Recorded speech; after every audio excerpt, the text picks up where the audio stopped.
இந்த பிரஜன் அவரோட ப்ரோமோ ஒன்று பார்த்துருப்பீங்க வைல்ட் கார்டு என்ட்ரியாக வரப்போகிறதுக்கு. ஸோ அந்த ப்ரோமோவை பார்க்கும்போது தலைவா வாத்தலைவா வாத்தலைவா அப்படின்ற மாதிரி தான் இருக்குது. ஏன்னு பார்த்தீங்கன்னா டைலாக்கு அவ்வளோ ஃபயராக எழுதி கொடுத்துருக்காங்க அப்படின்ற மாதிரி தான் சொல்ல தோணுது.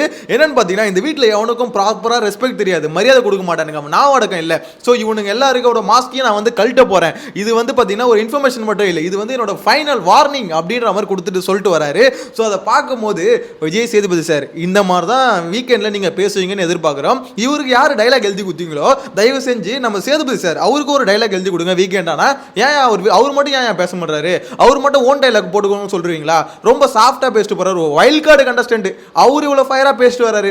ஒரு ஹோஸ்ட் அவர் பேச மாட்டாருன்னு வாரம் கதறிட்டு இருக்கோம். அதுக்கு ஏதாவது கொஞ்சம் பார்த்து பண்ணுங்க டீம் அப்படின்ற மாதிரி தான் இருக்கு. ஆக்சுவலா அந்த வைல்ட் கார்டு என்ட்ரி ப்ரோமோ பார்க்கும்போது, அதுவும் பிரஜன் அவரோட ப்ரோமோவை பார்க்கும்போது உண்மையிலேயே ஒர்த்தான ப்ரோமோவை தான் விட்டுருக்காங்க. அந்த டைலாக்லாம் கேட்கும்போது அப்போ பெரிய சமம் இருக்கு அப்படின்ற மாதிரி கிளியரா தெரியுது. ஆக்சுவலா பிக் பாஸ் டீம் வந்து பார்த்தீங்கன்னா பயங்கரமான ஸ்ட்ராட்டஜி போட்டாங்க. என்ன தெரியுமா? Wild card contestant versus housemates அப்படி தான் இருக்க போது. ஆக்சுவலாக இவங்க எல்லாம் போயிட்டு அவங்கள அடிச்சு உடைக்கிறது தான் இவங்களோட கேம் பிளே அப்படின்ற மாதிரி தான் கொடுத்துருக்காங்க. ஸோ இப்போதைக்கு ரூமர்ஸாக என்ன பேசிகிட்டு இருக்காங்கன்னு பார்த்தீங்கன்னா இவங்களை வந்து ஒரு ஸ்பெஷல் கெஸ்ட் மாதிரி ட்ரீட் பண்ண போகிறாங்க அப்படின்ற மாதிரிலாம் சொல்கிறாங்க. ஸோ அது எப்படின்றத வெயிட் பண்ணி தான் பார்க்கணும். இவங்கள நார்மலாக எப்பவும் போல ஒரு வைல்ட் கார்டு என்ட்ரியாக உள்ள விட்டு அந்த டாஸ்க்கு அப்படியே கலந்து விட்டு அப்படிலாம் விடாமல் இவங்கள ஸ்பெஷல் என்ட்ரியாக கெஸ்ட் மாதிரி ட்ரீட் பண்ணுவாங்க ஸ்டார்டிங்கில் அப்படின்ற மாதிரிலாம் சொல்கிறாங்க. ஸோ அது எப்படின்றத வெயிட் பண்ணி தான் பார்க்கணும். என்ன பொறுத்த வரைக்கும் இந்த வைல்ட் கார்டு என்ட்ரி வச்சு பிக் பாஸ் டீம் ஒரு பயங்கரமான ஸ்ட்ராட்டஜி போட்டிருக்கு கிளியரா தெரியுது. இவனுங்களை வச்சு தாண்டா அவனுங்களை அடிக்கணும், ஹோஸ்ட்டை வச்சு அடிக்க முடியாது. ஏன்னா ஹோஸ்ட் அதுக்கு சரிப்பட்டு வர மாட்டாரு. ஸோ வேற வழி இல்லை, அதனால வைல்ட் கார்டு என்ட்ரியை வச்சு அடிக்கலாம் அப்படின்ற மாதிரி முடிவு பண்ணிட்டாங்க. என்ன பொறுத்த வரைக்கும் பிரஜன் அவர் பேசுறத பார்க்கும்போது உண்மையிலே எப்படி சொல்றது, ஓகே இவர் ஒருவேளை நல்லா பண்ணுவாரோ அப்படின்னு ஒரு ஃபீல் கொடுக்கல. அவர் பண்றாரு பண்ணல இதுல எல்லாம் பில்டப்பாக கூட இருக்கட்டுமே. ஏன்னா இப்போதைக்கு அந்த ப்ரோமோ பார்க்கும்போது ஹோப் வருதுல்ல, ஓகே இவர் போவார் உள்ள போயிட்டு அந்த ஒவ்வொருத்தரும் மாஸ்கை கிளிக்க போறேன் இதெல்லாம் பேசுற அந்த டைலாக் வச்சு கேட்கும்போது இன்ட்ரெஸ்டிங்கா இருக்கு. உங்களுக்கு எத்தனை பேருக்கு அந்த ப்ரோமோ பார்க்கும்போது ஒரு ஹோப் வருது அப்படின்றத கமெண்ட்ல மென்ஷன் பண்ணுங்க. என்ன பொறுத்த வரைக்கும் ஹோப் வருது. அதாவது ஓகேப்பா இந்த கண்டஸ்டன்ட் எல்லாம் விட இவர் கொஞ்சம் நல்லா பண்ணுவாரு அப்படின்ற ஒரு சின்னதா ஒரு எண்ணம் வருது. எனக்கு பர்சனலா சொல்றேன், உங்களுக்கு தோணுச்சுன்னா சொல்லுங்க. என்ன பொறுத்த வரைக்கும் இந்த வைல்ட் கார்டு என்ட்ரிஸை உள்ள வராங்களா ஒன் பை ஒன்னா. ஸோ இவங்க ஒன் பை ஒன்னா உள்ள வந்து கேமை சேஞ்ச் பண்றாங்க அப்படின்றது எதை வச்சு நம்ம டிசைட் பண்ணணும் அப்படின்னு பார்த்தீங்கன்னா அவங்க யாரை எதிர்க்கிறாங்க. நான் ஆல்ரெடி சொன்ன மாதிரி யாரை எதிர்க்கிறாங்களோ அதை வச்சு தான் பார்த்தீங்கன்னா அவங்களோட கேம் பிளே இருக்க போகுது. அதாவது பிரஜன் யாரை எதிர்க்கிறாரு, திவ்யா கணேஷ் யாரை எதிர்க்கிறாங்க, ஸோ அமித் யாரை எதிர்க்கிறாரு அப்படின்றத பொறுத்து அவங்களோட கேம் பிளே இருக்க போகுது. டோட்டலா இப்போ வரைக்கும் நான் ஆல்ரெடி சொன்ன மாதிரி 4 பேர் வராங்க அப்படின்ற மாதிரி அப்டேட் வந்திருக்கு. ஸோ டோட்டலாக எத்தனை பேர் அப்படின்றத அவங்க ரிவீல் பண்ணும் போது தான் தெரியும். 4 பேர் அப்படின்ற மாதிரி அப்டேட் வந்திருக்கு. எனக்கு தெரிஞ்சு இப்போ அடுத்தடுத்து ப்ரோமோஸ் லான்ச் பண்ணுறதை பார்க்கும்போது ஒருவேளை இன்றைக்கி விட்ருவீங்களோ அப்படின்ற மாதிரி தான் இருக்குது. ஏன்னு பார்த்தீங்கன்னா நான் என்ன நினச்சேன், நாளைக்கு இருக்க வாய்ப்பு இருக்குன்னு நினச்சேன். ஆனால் இந்த ப்ரோமோஸ் எல்லாத்தையும் பார்க்கும்போது அடுத்தடுத்து அதிரடியாக விடுறத பார்க்கும்போது இன்னைக்கு நைட்டே விட்டு அவங்கள ஸ்பெஷல் கெஸ்ட் மாதிரி ட்ரீட் பண்ணுவாங்க அப்படின்ற மாதிரி ஒரு ரூமர்ஸ் போயிட்டு இருக்கு. அப்படி ட்ரீட் பண்ணால் நல்லா தான் இருக்கும். ஏன்னா ஆல்ரெடி சோத்துக்கு ஒரு பக்கம் அடிச்சுக்கிட்டு இருக்கும்போது இந்த பக்கத்தில் பார்த்தீங்கன்னா இவங்களுக்கு நல்லா சகல வசதியோட சாப்பாடு கொடுத்து இப்போ போங்க அவனுங்களை இப்போ உங்களுக்கு என்ன தோணுதோ பண்ணுங்க, உள்ளே இருக்கானுங்க ஒரு 16 பேர், அவங்களுக்கு என்ன தோணுதோ பண்ணுங்க அப்படின்ற மாதிரி விட்டாங்கன்னு வச்சுக்கோங்களேன். போய் நல்லா என்ஜாய் பண்ணுறதுக்கு கைஸ் நம்மளுக்கு ஒரு 16 பேர் மாட்டியிருக்கானுங்க இன்னைக்கு வச்சு செய்ய வேண்டியதுதான் அப்படின்ற மாதிரி மொத்தமாக செய்ய ஆரம்பிச்சிருவாங்க அப்படின்ற மாதிரி தான் தோணுது. ஸோ உள்ளே இருக்க ஹவுஸ்மேட்ஸுக்கு கொஞ்சம் பார்க்கும்போது கொஞ்சம் பரிதாபமாக தான் இருக்குது. ஏன்னா இவ்வளோ நாள் எப்படியும் உருட்டி பரட்டி ஓட்டிட்டு வந்துட்டாங்க. ஆனால் இதுக்கப்புறம் அவங்களுக்கு ரொம்ப டஃப்பாக இருக்க போகுது அப்படின்றது கிளியராக தெரியுது.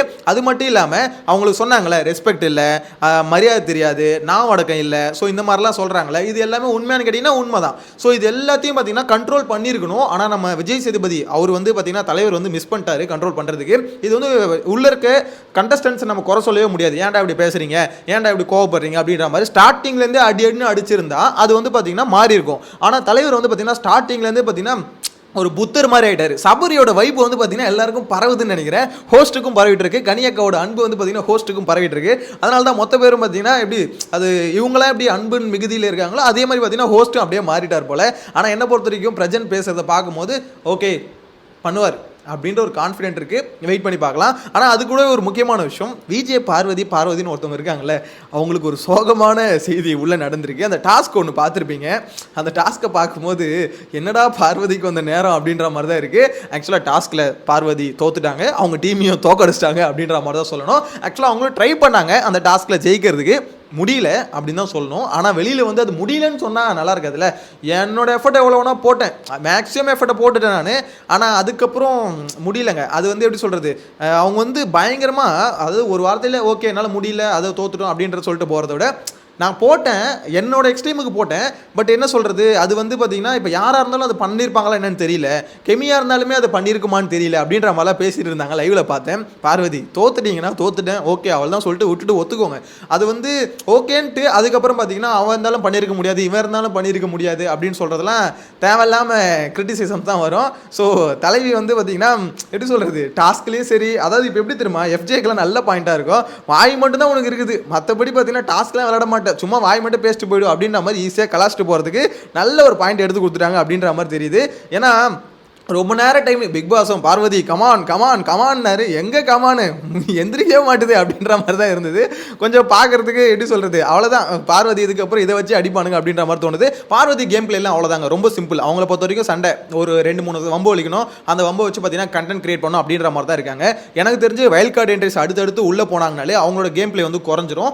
அவங்களோட ஸ்ட்ராட்டஜி வந்து இவங்க பிடிச்சிட்டாங்க. அதாவது சொல்கிறாங்க பாருங்க, அதாவது யார் யார் என்னென்ன பண்ணுறாங்க அப்படின்ற டோட்டல் ஸ்ட்ராட்டஜி வந்து அவங்களுக்கு தெரியறதால அதுக்கு வந்து நெக்ஸ்ட் லெவலுக்கு வந்து கொண்டு போக மாட்டாங்க அப்படின்ற மாதிரி தான் எனக்கு என்னமோ தோணுது.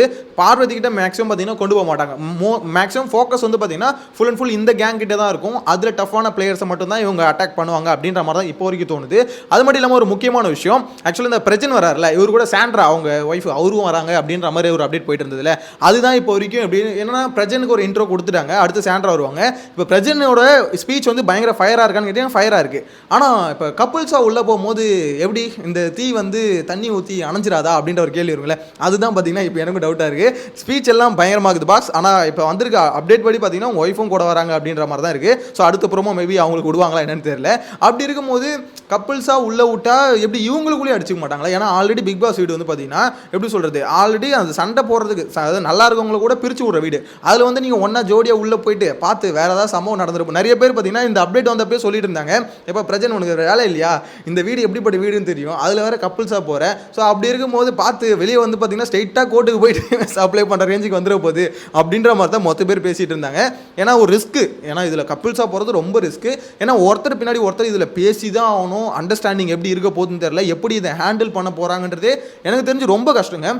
சிங்கிளாக போகிறது கூட எப்படி உருட்டி பரட்டி வந்துடலாம், ஆனால் இந்த மாதிரி கப்புள்ஸாக போகிறதுலாம் ரொம்ப கஷ்டம். அதை இவர் ஹேண்டில் பண்ணுறது இவருக்கான நேரம் போயிடுச்சுன்னு வச்சுக்கோங்களேன். இவர் பேசினார்ல டைலாக், அந்த டைலாக்லாம் ஒன்றுமே இல்லாமல் போயிடும். ஸோ அதனால் அந்த எப்படி சொல்கிறது, என்னதான் ஹஸ்பண்ட் ஒய்ஃபாக இருந்தாலுமே அந்த ஒரு இதெல்லாம் கொஞ்சம் ஒதுக்கி வச்சுட்டு கொஞ்சம் இவர் ஸ்பீச்சில் இருக்க மாதிரி ஃபயராக மற்றவங்களோட மாஸ்க்லாம் கழட்டுவேன் அப்படின்ற மாதிரி சொன்னார்ல, அந்த வேலையை மட்டும் ஃபோக்கஸ் பண்ணால் நல்லாயிருக்கும். ஆனால் அதே சமயத்தில் அவங்க பக்கத்தில் இருக்க அவங்களே அடிக்க வேண்டியதாக வரும். அதுதான் இங்கே பெரிய பிரச்சனை. ஆனால் இப்போதைக்கு ரூமர்ஸாக சொன்னால ஒரு விஷயம் போயிட்டு இருக்குன்னு, அதுபடி பார்க்கும்போது இந்த வைல்ட் கார்டு என்ட்ரிஸை ட்ரீட் பண்ணுற விதம் வேறு மாதிரி இருக்கும். ஸோ இதோட அமைப்பு வந்து இந்த வாட்டி கொஞ்சம் டிஃப்ரெண்ட்டாக இருக்கும். யூஷுவல் வைல்ட் கார்டு என்ட்ரி மாதிரி இருக்காது. இதை வந்து கொஞ்சம் டிஃப்ரெண்ட்டான ஒரு டாஸ்க் மாதிரி கொடுக்குறாங்க அப்படின்ற மாதிரிலாம் சொல்கிறாங்க. ஸோ அதெல்லாம் கேள்விப்படும் போது ஓகே இந்த மாதிரி இருந்தால் இன்ட்ரெஸ்டிங்காக இருக்கும் அப்படின்ற மாதிரி எந்த அளவுக்கு கன்ஃபார்ம்னு தெரியல. ஓகேங்களா, இப்போதைக்கு நான் பார்த்த வரைக்கும் இந்த மாதிரி தான் ஸ்பீச் போயிட்டு இருக்கு, இந்த மாதிரிலாம் பேசிட்டு இருக்காங்க. இது நார்மல் வைல்ட் கார்டு என்ட்ரி மாதிரி இருக்காது. இவங்களை வந்து பார்த்தீங்கன்னா ஒரு தனி அறை அந்த மாதிரிலாம் பேசுகிறாங்க. ஸோ அது எப்படின்னு தெரியல, எப்படி இது கொண்டு போகிறாங்கன்னு தெரியல.